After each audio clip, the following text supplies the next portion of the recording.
আল্লাহ তাআলা যতটা দামি, আল্লাহর কালামও ততটা দামি। উনি যত বড়, ওনার কালাম, ওনার কথাটাও তত বড়। উনি যত সম্মানিত, যত ওজনওয়ালা, ওনার কথাটাও তত সম্মানিত, তত ওজনওয়ালা। কোনো মানুষকে যখন আপনার পক্ষ থেকে কোনো একটা জায়গায় পাঠাবেন, ভিন দেশে অথবা দেশের কোনো একটা ডিস্ট্রিক্টে পাঠানোর সময় হয়তো তাকে বলে দিবেন যে তোমাকে এই কাজে পাঠানো হইতেছে, অথবা পাঠানোর পরে কোনো দূত অথবা কোনো মেসেজের মাধ্যমে তাকে জানায় দেওয়া যে তোমাকে এই কাজে পাঠানো হয়েছে, কাজটা সম্পাদন করে তারপরে আসবা। তো আল্লাহ তাআলাও আমাদেরকে পৃথিবীতে পাঠাইছেন একটা উদ্দেশ্য নিয়ে। পাঠানোর সময় বলতে পারেন নাই কেন? তখন আমরা ছিলাম কি ছোট, অবুঝ। আল্লাহ তাআলা মানব জাতিকে পাঠানোর পরে আল্লাহর পক্ষ থেকে আল্লাহ দূত পাঠাইছেন, মেসেঞ্জার পাঠাইছেন, যিনি এসে আমাদেরকে মেসেজ দিয়ে গেছেন কিভাবে চলতে হবে, কিভাবে কি করতে হবে। আল্লাহ তাআলার কালাম কথা আকারে পাঠান নাই, লিখিত আকারে পাঠিয়ে দিয়েছেন যাতে কিয়ামত পর্যন্ত সংরক্ষণ থাকে। এই কোরআন কতটা দামি, কতটা অথেন্টিক, কতটা সন্দেহের লেশ মাত্রা না থাকলে সূচনাতেই বলা হয়েছে যালিকাল কিতাব লা রাইবা ফিহি। পৃথিবীতে যত দামি কিতাব হোক, যত গবেষণার পরে লিখিত হোক, কিতাবের শেষে একটা সাজানো ফরম্যাট থাকে, ওইটাতে লেখা থাকে, এটা রসুম, এটা কথা, এটা যে এই এডিশনের মধ্যে যদি কোনো ভুল ভ্রান্তি আপনাদের নজরে পড়ে এটা আমাদেরকে জানাবেন, সামনের এডিশনে এটা আমরা সংশোধন করে দেব। কারণ পৃথিবীর প্রতিটা কিতাব সংশোধন করা হবে, বর্ধন করা হবে অথবা কর্তন করা হবে। কিতাবের শেষের ফরম্যাটে লেখা থাকে। আর কোরআন এতটা অথেন্টিক যে কোরআনের একদম প্রথম লাইন যেটা, সেটাতেই আল্লাহ তাআলা চ্যালেঞ্জ দিয়ে দিয়েছেন যালিকাল কিতাবু লা রাইবা ফিহি। এটা এমন একটা কিতাব যেটার মধ্যে সন্দেহ তো দূরের কথা, সন্দেহের লেশ মাত্রা পর্যন্ত সেখানে তোমরা পাবে না। কি কারণ? পৃথিবীর সমস্ত কিতাব মানুষের হাতে দেওয়া, মানুষের হাতে লেখা, মানুষের হাতে তার সংরক্ষণ, যার কারণে কখনো বাড়তে পারে, কখনো কমতে পারে, নকলের সুযোগ আছে, চান্স আছে। আর এই এক গ্রন্থ যেটার হেফাজতের জিম্মাদারি স্বয়ং আল্লাহ তাআলা নিজে হাতেই নিছেন। আল্লাহ নিজেই বলেন ইন্না নাহনু নাযালনা যিকরা ওয়া ইন্না লাহু লাহাফিজুন। এটা আমি অবতীর্ণ করছি আর এই কিতাবের হেফাজত আমি নিজেই করব। ঠিকানা কোথায়? বাল হুয়া কুরআনুম মাজিদ। এটা একটা সম্মানী কিতাব। কোথায় থাকে? ফি লাওহিল মাহফুজ, একটা সংরক্ষিত তখতের মধ্যে। যেহেতু আল্লাহ তাআলা সংরক্ষণ করতেছেন, এটা সংরক্ষিত একটা তখতের ভিতরে এটা থাকে। কতটা অথেন্টিক দুইটা ঘটনা বললে বুঝবেন। ডক্টর মরিস বুকাইলি একজন বিজ্ঞানী ছিলেন পশ্চিমাদের। মরিস বুকাইলি সে খ্রিস্টান ছিল। সে যখন এই কোরআনের বিস্ময়কর এই তথ্যগুলো যখন সে পাইল, আর কোরআনের প্রথম লাইন সম্পর্কে সে যখন জানল যে এই কিতাবের মধ্যে কোনো সন্দেহ নেই, তখন তার ইচ্ছা হইল যে আমি কোরআনের কোনো না কোনো একটা ভুল, জবর জেরে যে কোনো না কোনো একটা ভুল আমি এটা বের করব। তো কোরআনের ভুল ধরতে হইলে কোরআনের ভাষায় পারদর্শী হতে হবে। আরবি ভাষায় অনেক বড় বিজ্ঞানী ছিল, পণ্ডিত ছিল। তখন সেই তৎকালীন সৌদি সরকারের সাথে হাত মিলল যে তোমার ভাষা, বিশুদ্ধ ভাষা যেটা, সেটা আমাকে শিক্ষা দাও। অল্প কিছুদিনের মধ্যে আরবি শিখতে পারলো। শেখার পরে বহু চেষ্টা করছে, শুরু থেকে শেষ পর্যন্ত কোনো গ্রামারের দিক থেকে কোনো ভুল অথবা ছাপানোর দিক থেকেও কোনো ভুল সে বের করতে পারল না। তখন সে চিন্তা করলো যে এই কিতাবটা তো ছাপানো হয়েছে, কিতাবটা আসছে 1400 বছর হয়ে গেছে, এমন হইতে পারে সর্বপ্রথম যে এডিশন, প্রথম যে কপি, ওইটার সাথে এখনকার যুগের কপির সাথে হয়তো মিল নাও থাকতে পারে। তখন সে তথ্য নিল যে প্রথম কপি এটা কোনটা। তাকে জানানো হইল প্রথম কপি যেটা উসমান রাদিয়াল্লাহু তাআলা নিজে হাতে লিখছেন, মিশরের এক জাদুঘরে সেটা আছে, কায়রো একটা জায়গা আছে মিশরের, কায়রোর এক জাদুঘরে এইটা সংরক্ষিত আছে। তখন মরিস বুকাইলি সে মিশর সফর করল। উসমান রাদিয়াল্লাহু তাআলা 1400 বছর আগে সেই কপি আর 1400 বছর পরে বাজারের একটা কপির সাথে মিলায় দেখলো কোনো সেন্টেন্স, কোনো বাক্য তো দূরের কথা, ওয়ার্ড দূরের কথা, যে একটা জবর যে নক্তার পর্যন্ত কোনো অমিল নেই। 1400 বছর আগে যেমন আছে, 1400 বছর পরে সেটাই আছে। সেই এই এক দৃশ্য দেখার সাথে সাথে মুসলমান হয়ে গেছে। এবং মুসলমান হওয়ার পরে উনি একটা কিতাব লিখছেন যে কোরআনের আলোকে বিজ্ঞান, বিজ্ঞানের আলোকে বাইবেলের অসারতা। যে বাইবেল এগুলা যে বিকৃত হয়ে গেছে, এই সমস্ত তথ্যগুলা উনি কোরআন এবং বিজ্ঞানের আলোকে নির্বাচন করছেন, যাচাই বাছাই করে একটা কিতাব লিখছেন। তো যতগুলা গ্রন্থ আসছে পৃথিবীতে, আল কোরআন ছাড়া পূর্বের সমস্ত আসমানি কিতাবগুলা বিকৃত হয়ে গেছে। আর প্রত্যেকটা কিতাব ওই নবীর উম্মতের মাধ্যমে বিকৃত হয়েছে। আসমানি চারটা বড় বড় কিতাব, তাওরাত, জাবুর, ইনজিল, কোরআন। তাওরাত নাযিল হয়েছে মুসা আলাইহিস সালামের উপরে, এদেরকে ইহুদি জাতি বলে। এরা ওই মুসা আলাইহিস সালামের তাওরাতটাকে বিকৃত করে ফেলেছে। কেমন বিকৃত, সামনে আরেকটা ঘটনা আসতেছে। আর জাবুর যেটা, এটা নাযিল হয়েছিল দাউদ আলাইহিস সালামের উপরে। অনেক সুন্দর তেলাওয়াত করতে পারতেন। পৃথিবীতে সবচেয়ে সুন্দর কণ্ঠ দেওয়া হয়েছিল দাউদ আলাইহিস সালামকে, আর সবচেয়ে সুন্দর বানানো হয়েছিল ইউসুফ আলাইহিস সালাম। ঈসা আলাইহিস সালামের উপরে নাযিল হয়েছিল ইনজিল, যেটাকে বাইবেল বলা হয়। আর মুহাম্মদুর রাসূলুল্লাহ সাল্লাল্লাহু আলাইহি ওয়াসাল্লামের উপরে আল কোরআন অবতীর্ণ করা হয়েছে। কোরআন শব্দটার অর্থ হচ্ছে যেটা বারবার পাঠ্য, যেটা বারবার পাঠ করা হয়। একবার পাঠ করে চলে গেলে ওটাকে কোরআন বলে না, যেটা বারবার পাঠ করা হয় মাত্র, এটাকে বলা হয় কোরআন। কোরআনকে এই জন্যই কোরআন বলা হয় যে কোরআন একবার যে পড়ছে তার তৃপ্তি মিটে নেই, সে আবার পড়তে মন চায়, একবার পড়লে আবার পড়তে মন চায়, একবার শুনলে আবার শুনতে মন চায়। খ্রিস্টান এক মহিলা, সেও এক সময় চাইল যে কোরআনের মধ্যে বিকৃত আনবে। দেখলো যে ডক্টর মরিস বুকাইনি তার মতো বিজ্ঞানী কোরআনের কোনো ভুল ধরতে পারে না। তখন ওই খ্রিস্টান মহিলা চিন্তা করলো, যেটা তো কোনো ভুল ধরা তাহলে সম্ভব না, তাহলে এটার মধ্যে কিছু ভুল ঢুকাই দেয়। তো সে আসমানি কিতাব কোনটা অথেন্টিক এটা যাচাই বাছাই করার জন্য বাইবেল নিল আর কোরআন নিল। বাইবেল মানে ইনজিল, যেটা ঈসা আলাইহিস সালামের উপর অবতীর্ণ হয়েছে। খ্রিস্টানরা যেটাকে অনুসরণ করে। বাইবেলের ভিতরে অনেকগুলো ভাগ আছে। সেই বাইবেলে বিভিন্ন জায়গায় পরিবর্তন করছে, বিভিন্ন জায়গায় কথা পরিবর্তন করে ফেলেছে। কথা পরিবর্তন করে খ্রিস্টান যে বড় জার্জিস, বড় পণ্ডিত, তার হাতে দিছে। তাকে বললো যে বাইবেলের শুরু থেকে শেষ পর্যন্ত পড়ো আর আমাকে বুঝাও। তো সে শুরু থেকে শেষ পর্যন্ত পড়ছে আর এই মহিলাকে বুঝেছে।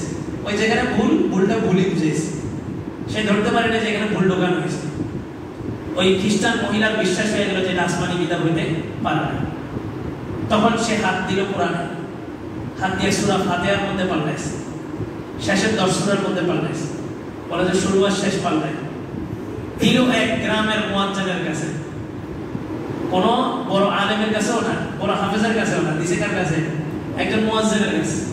মুয়াজ্জিন কোরআন শরীফ উল্টেই যখন দেখলো সূরা ফাতিহার মধ্যে মিল্কি ইয়াউমিদ্দিন লেখা, ইয়াকা না'বুদু, ইয়াকা নু'বাদু লেখা, ওয়া ইয়াকা মুস্তাঈন লেখা, সে বলে এটা তো ভুল।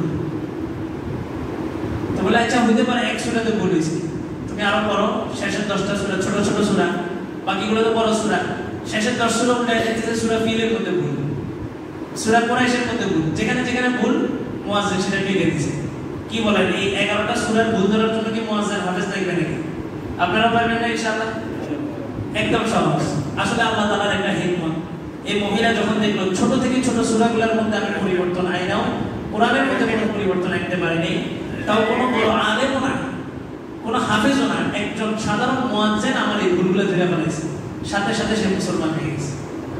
এই কোরআন এতটা মুজিজ, কোরআনের বিরোধিতা করতে যারা নামছে, কোরআনের সংস্পর্শে আসার কারণে আল্লাহ তাআলা তাদেরকে হিদায়াত দিয়ে দিয়েছে। আর আমরা যদি হিদায়াতের সন্তাননেশী হয়ে কোরআন শরীফকে আঁকড়ে ধরি, তো আল্লাহ তাআলা আমাদেরকে অবশ্যই হিদায়াত দান করবেন। এজন্য দোয়া করা, কোরআনের তাফসীর করার জন্য 15টা ইলমের প্রয়োজন হয়। 15টা বিষয়ের উপর তার দক্ষতা থাকলে কোরআনের তাফসীর করে। কোরআনের তাফসীর অনেক কঠিন জিনিস, সঠিক হইলে সওয়াব, আর ভুল হইলে এটা অনেক গুনাহ, কোরআন বিকৃতির গুনাহ। আল্লাহ তাআলা আমাদেরকে হেফাজত করুন, শুরু থেকে শেষ পর্যন্ত শেষ করার আল্লাহ তাআলা আমাদেরকে তৌফিক দান করুন। শেষ দিন পর্যন্ত, শেষ করা পর্যন্ত আল্লাহ তাআলা আমাদের হায়াতকে বাড়ায় দেন। তো প্রতিদিন অল্প অল্প করে আলোচনা হবে। কোরআনটা এটা মেসেজ আল্লাহ তাআলা মানব জাতিকে পাঠাইছেন, পাঠানোর সময় বলতে পারেন নাই কি কি করবে, শুধু অঙ্গীকার নিয়ে নিয়েছে। রুহ জগতে আলাস্তু বিরাব্বিকুম, আমি কি তোমাদের রব না? আমরা সবাই তখন অঙ্গীকার দিয়ে আসছি। বালা 6টা বিষয় সম্পর্কে আল্লাহ তাআলা আমাদের থেকে অঙ্গীকার নিয়েছেন। আমি কি তোমার ব্যক্তি জীবনের রব নই? আমি কি তোমার পারিবারিক জীবনের রব নই? সামাজিক জীবনের রব নই? রাষ্ট্র জীবনের রব নই? আন্তর্জাতিক জীবনের রব নই? অর্থনৈতিক জীবনের রব নই? এই 6টা বিষয় সম্পর্কে আল্লাহ তাআলা আমাদেরকে জিজ্ঞাসা করছেন। আর আমরা 6টা বিষয়কে সামনে রেখেই আল্লাহ তাআলাকে বলছিলাম, আল্লাহ বালা অবশ্যই আপনি আমাদের এই 6টা বিষয় সম্পর্কে আপনি আমাদের রব। এই 6টা জায়গায় নিজের ব্যক্তি জীবনে, পারিবারিক জীবনে, সামাজিক জীবনে, রাষ্ট্র জীবনে, আন্তর্জাতিক জীবনে, অর্থনৈতিক জীবনে, 6টা জীবনে কিভাবে আমরা আল্লাহ তাআলাকে রব হিসাবে স্বীকৃতি দিতে পারি, এটার জন্য কোরআন জানার বিকল্প নেই। আর কোরআন এটা আল্লাহ তাআলার ওহী। ওহী দুই প্রকার, ওহী মাতলুব, ওহী গায়রে মাতলুব। একটা ওহী যেটা পাঠ করা হয়, আর একটা ওহী যেটা পাঠ করা হয় না। যেটা পাঠ করা হয় সেটা হচ্ছে কোরআন, এটা পাঠ করা হয়, এটা ওহী আল্লাহ তাআলা। আর যে ওহীটা পাঠ করা হয় না ওটা হচ্ছে হাদিস। হাদিস পড়া হয় না, কোরআন যেভাবে পড়া হয় হাদিস ওভাবে পড়া হয় না। তবে হাদিসটাও একটা ওহী। কেন? আল্লাহ তাআলা বলেন ওয়া মা ইয়ানতিকু আনিল হাওয়া, রাসূল নিজের উপবৃত্তির চাহিদায় আন্দাজে কোনো কথা বলেন না। ইন হুয়া ইল্লা ওয়াহয়ুন ইউহা, রাসূল যাই বলেন সেটা আল্লাহর পক্ষ থেকে ওহী হিসাবেই উনি কথা বলেন। তাহলে ওহী কয় প্রকার? দুই প্রকার, একটা পাঠ করা হয় আর একটা পাঠ করা হয় না। যেটা পাঠ করা হয় সেটার নাম কি? কালামুল্লাহ, কোরআন শরীফ। আর যেটা পাঠ করা হয় না সেটা হচ্ছে হাদিস, আল্লাহ রাসূলের জবান থেকে যেগুলো বের হয়েছে। কোরআন শুধু কোরআন পড়া কোরআন বোঝা অসম্ভব। কোরআনকে বুঝতে হলে হাদিস দেখবে। একটা দল আছে যাদেরকে বলা হয় আহলে কোরআন, তারা বলে যে কোরআনই মানতে হবে, কোরআন ছাড়া অন্য কোনো কিছু মানা যাবে না। তারা হাদিস অস্বীকার করে, হাদিস মানে না, শুধু কোরআনকেই স্বীকার করে। এদেরকে বলা হয় আহলে কোরআন। আরেকটা দল আছে আহলে হাদিস, যারা শুধু হাদিস মানে, কোরআনকে মানে না, অন্য কোনো কিছু মানে না। তো কোরআনও লাগবে, হাদিসও লাগবে। এই জন্য আমাদের নাম কি? আহলে সুন্নাত ওয়াল জামাআহ। আমরা কোরআনও মানি, হাদিসও মানি। আল্লাহ তাআলা আমাদেরকে বোঝার, আমল করার তৌফিক দান করুন। প্রতিদিন অল্প অল্প করে আলোচনা হবে। প্রাথমিক পর্যায়ে হয়তো একটু বুঝতে কষ্ট হবে, কিছুদিন গেলে ইনশাআল্লাহ একটা সামঞ্জস্যতা চলে আসবে। চেষ্টা করা একদম শেষ দিন পর্যন্ত এই কোরআনের 10টাতে শরীক হওয়া, সর্বোচ্চ 20 থেকে 25 মিনিট প্রতিদিন আলোচনা হবে। আল্লাহ তাআলা আমাদেরকে আমলগুলো করার তৌফিক দান করুন। কোরআনের শুরু থেকে শেষ পর্যন্ত প্রতিটা দর্শে শরীক থাকার তৌফিক দান করুন। 40 দিনের একটা আমল শুরু করছি, অনেক নিয়ত করছি, তাকবীরুল্লাহ ছাড়ব না, তাকবীরুল্লাহ ছুটে দেয়। আলহামদুলিল্লাহ সাহেবের কাছে গেলাম, বললাম যদি এই অবস্থা, কয় যে 40 দিন কঠিন একটা পরিশ্রম করো এক মসজিদে, দেখবা সারা জীবন তাকবীরুল্লাহ সহজ হয়ে যাবে। তো ওই দিন নিয়ত করছি যে 40 দিন নামাজ পড়া টানা। আজকে আসর পর্যন্ত আমার 40 দিন পুরো হবে। রমজান 30 দিন, রমজানের পরে 10 দিন, 40 দিন 200। বহু কষ্ট হয়েছে। রমজানের পর, ঈদের পর সব প্রোগ্রামে দিয়ে ফজরের পরে গেছি, শোনা গেছে জায়গা জমি মাইবা বাড়িতে সব কাজ সেরে এসে আবার জমি ধরছে। আজকে 40 দিন শেষ হবে। তো হুজুরের ওই কথাটা হারে হারে পাইলাম যে আসলে যে কোনো একটা জিনিসে উঠতে হইলে প্রথমে একটা শ্রম দিতে হয়। এখন এই 40টা দিন যাওয়ার পরে আমার কাছে মনে হয় যে বাকি জীবন তাকবীরুল্লাহর সাথে নামাজ পড়াটা আমার জন্য অনেক সহজ হয়ে যাবে। আল্লাহর কাছে দোয়া করি, আপনারাও দোয়া করবেন আল্লাহ তাআলা যেন মওত পর্যন্ত আমাদের সকলকে, আমাকে সহ সকলকে তাকবীরুল্লাহর সাথে জামাতে নামাজ আদায় করার তৌফিক দান করেন।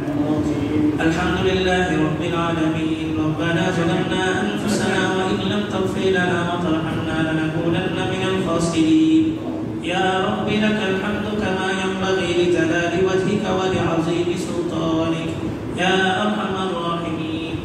আল্লাহ মেহেরবানি করে আমাদের জীবনের সমস্ত গুনাহগুলোকে মাফ করে দেন। আল্লাহ জীবনে যত গুনাহ করছি আল্লাহ সমস্ত গুনাহ থেকে তওবা করতেছি, আল্লাহ তওবাগুলোকে কবুল করে।